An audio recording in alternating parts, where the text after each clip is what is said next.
Good afternoon, all of you. My name is Yashoda and you are watching my YouTube channel Native Learning English.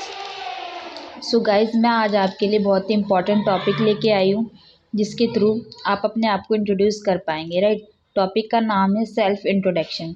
Guys आप लोग जानते ही होंगे self introduction कितना ज़रूरी होता है हमारी लाइफ के लिए, राइट। एक सेल्फ इंट्रोडक्शन एक छोटा सा एक पैसेज होता है जिसके थ्रू आप अपने आप को दूसरों के सामने रिप्रेजेंट कर पाते हो। तो सेल्फ इंट्रोडक्शन हमारी लाइफ में एक बहुत ही इम्पॉर्टेंट रोल निभाता है जो हम सभी के लिए इम्पॉर्टेंट है और हमें सीखना भी चाहिए, राइट। सपोज दैट आप किसी कोचिंग में जाते हो, आप किसी कोचिंग में इंग्लिश सीखने गए और वहाँ पर इंग्लिश ट्रेनर ने आपसे बोला कि आप अपने आप को इंट्रोड्यूस कीजिए, आप अपना इंट्रोडक्शन दीजिए, आप अपने आप को इंट्रोड्यूस कराइए हमसे, राइट। तो आप को अगर इंट्रोडक्शन देना आता होगा इंग्लिश में तो आप अपना आपको इंट्रोड्यूस कर पाएंगे पूरा। अगर आपको नहीं आता होगा तो आप एक लाइन बोल के चुप हो जाएंगे, my name is this, right. तो गाइस सेल्फ इंट्रोडक्शन बहुत ही ज़रूरी होता है। सपोज दैट आप अपनी फ्रेंड की पार्टी में गए, आप अब वहाँ पर आप अपने ओनली फ्रेंड को जानते हो और आपके लिए सब लोग स्ट्रेंजर हैं, वहाँ पे सब लोग अजनबी हैं, आप किसी को नहीं जानते हो। तो वहाँ पर आपको अपने आप को इंट्रोड्यूस कराने की ज़रूरत पड़ती है। आपका फ्रेंड आपसे कहेगा कि आप अपने आप को आप इनसे मिलो, राइट। तो आप जब उनसे मिलोगे तो आपको अपने बारे में वहाँ पे बताना भी पड़ता है कि आप क्या करते हो, कहाँ रहते हो, कैसी फैमिली से बिलोंग करते हो, राइट। तो ये एक छोटा सा हमारी लाइफ का एक बेसिक पार्ट होता है सेल्फ इंट्रोडक्शन, जो हम सभी को जानना चाहिए और सीखना चाहिए और हम सभी को देना आना चाहिए, क्योंकि हमारा लाइफ का फर्स्ट पार्ट होता है सेल्फ इंट्रोडक्शन। जब भी हम किसी भी पर्सन से कम्युनिकेट करना चाहते हैं, राइट, अपने परसेप्शन एक दूसरे के साथ शेयर करना चाहते हैं, तो हमारे लिए सबसे इम्पोर्टेंट पार्ट वहाँ पर यही बन जाता है, सबसे पहला टॉपिक कि अपने आप को इंट्रोड्यूस कराना, सबसे पहले एक दूसरे के बारे में जानना है, राइट। तो बिना किसी देरी के अपना टॉपिक को स्टार्ट करते हैं।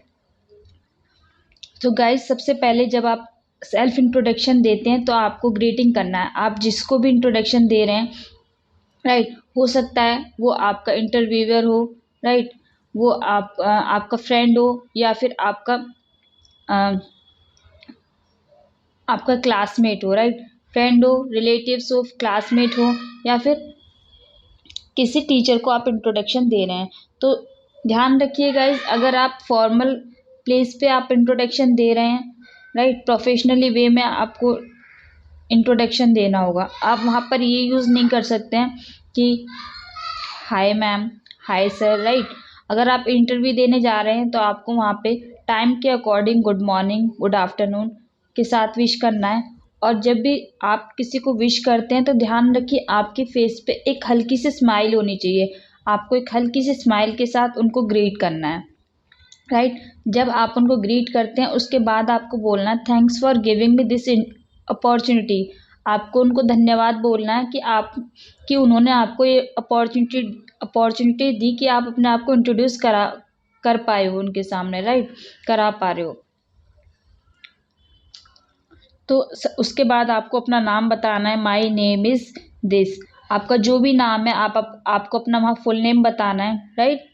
और उसके बाद आपको बताना आई एम फ्रॉम, आप जहाँ से बिलोंग करते हैं।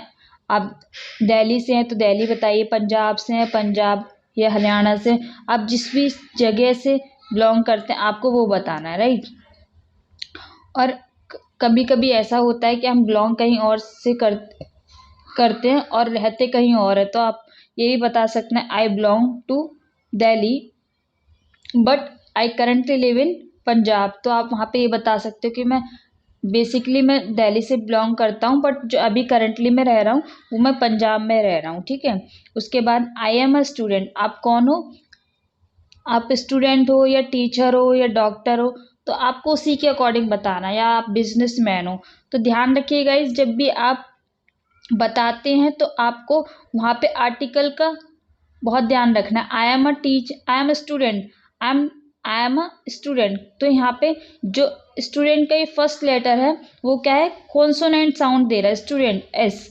तो ये कॉन्सोनेंट है तो कॉन्सोनेंट से पहले हमेशा हम क्या यूज़ करेंगे, आ यूज़ करेंगे। तो हमेशा हम यहाँ पे आ का यूज़ करेंगे। और जैसे नीचे देखिए आप आई एम अ इंजीनियर, तो इंजीनियर वाउल का साउंड दे रहा है, तो इसके आगे हम हमेशा क्या यूज़ करेंगे, आर्टिकल का यूज़ करेंगे, एन आर्टिकल का यूज़ करेंगे। एन हमेशा वाउल साउंड से पहले हमेशा एन का यूज़ होता है, और कॉन्सोनेंट साउंड से पहले हमेशा ए का यूज़ होता है, ठीक है।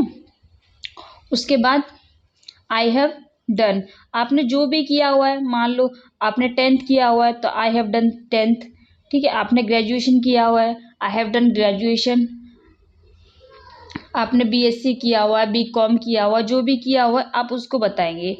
एम, और आप अब क्या कर रहे हैं आप वो भी बता सकते हैं, आई एम परसुइंग।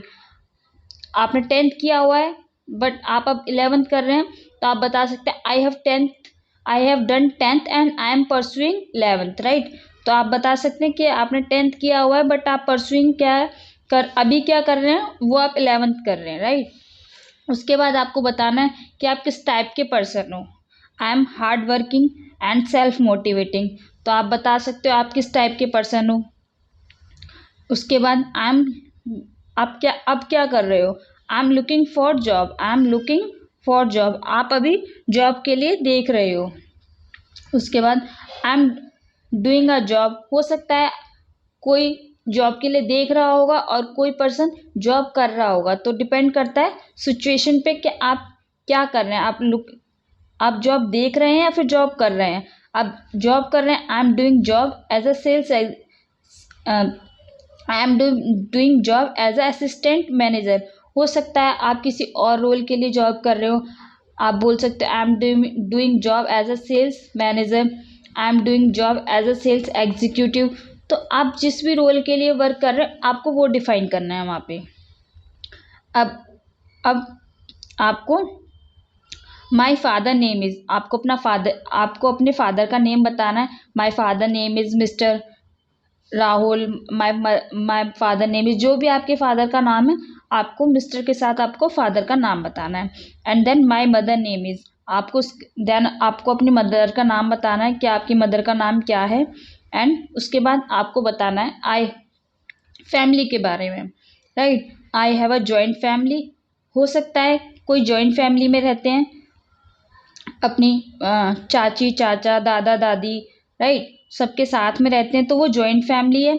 और हो सकता है कोई न्यूक्लियर फैमिली में रहते हैं, राइट, मतलब कि सिर्फ अपने मम्मी पापा और अपने भाई बहन के साथ, राइट। तो जो वो फैमिली होती है वो हमारी न्यूक्लियर फैमिली होती है, ना ही उसमें दादा दादी चाचा चाची इसमें कोई नहीं आते, तो वो न्यूक्लियर फैमिली होती है। उसके बाद आप बता सकते हैं अपनी शिवलिंग के बारे में। We are 4 siblings in which there are 3 sister and brother. आप बता सकते हो कि आप कितने बहन भाई हो और उसमें कितनी बहन और कितनी बहनें और कितने भाई हैं, राइट। तो आप इसको बता सकते हो। फिर आप यही बता सकते हो कि आप अपनी फैमिली में छोटे हो या बड़े हो, राइट। आई एम यंगेस्ट, मैं छोटी हूँ अपनी फैमिली में। I am youngest one in my family, तो आप ये बता सकते हो I am youngest one in my family, right. उसके बाद guys I like to reading books and listening songs and playing badminton. तो आप अपने फ्री टाइम में क्या पसंद करते हो, क्या एक्टिविटी आप करते हो अपने फ्री टाइम में, आपको अपनी एक्टिविटी के बारे में बताना है कि आप क्या करना पसंद करते हो। बहुत लोग होते हैं क्रिकेट खेलना पसंद करते हैं, बहुत लोग घूमना पसंद करते हैं, ट्रैवलिंग पसंद करते हैं, राइट। तो वहाँ पे आपको अपने बारे में बताना है कि आप फ्री टाइम में क्या करना पसंद करते हो। उसके बाद आता है गोल। तो सबके बहुत लोग अपने 2 टाइप के गोल होते हैं, short term goal and long term गोल। पहले हम सपोज दैट आपको 5 मंथ में आपको ये काम करना है, राइट। आपको 5 महीने के अंदर इंग्लिश सीखनी है, या फिर आपको 5 महीने के अंदर आपको कोई कोर्स कंप्लीट करना है, तो वो आपका क्या हो गया, माई शॉर्ट टर्म गोल इज़, वो आपका शॉर्ट टर्म गोल हो गया। तो आपको अपना शॉर्ट टर्म गोल बताना है कि आपका शॉर्ट टर्म गोल क्या है। जैसे मैंने अपना शॉर्ट टर्म गोल लिखा है, माई short term goal is learning speaking English. मेरा शॉर्ट टर्म गोल ये है कि मुझे अपनी इंग्लिश स्पीकिंग सीखनी है, राइट। और my long term goal is that I want to become a influencer. मेरा लॉन्ग टर्म गोल क्या है, मुझे इन्फ्लुएंसर बनना है, राइट। तो जैसे ही आप ये गोल बता देते हो उसके बाद आप कह सकते हैं दैट्स ऑल अबाउट मी, ये सभी इतना ही मेरे बारे में, राइट। उसके बाद thanks for giving me your valuable time, तो उसको थैंक्स करना है क्योंकि उसने आपको अपना वैल्यूबल टाइम दिया आपकी बातों को सुनने के लिए, राइट। उसके बाद आप क्लोजिंग कर सकते हैं हैव अ गुड डे और हैव अ नाइस डे। आप कुछ भी बोल सकते हैं जो आपको सूटेबल लगे, हैव अ नाइस डे और हैव अ गुड डे। तो गाइज आज की क्लास यहीं पे ख़त्म होती है, मिलते हैं नेक्स्ट टॉपिक के साथ, न्यू डे।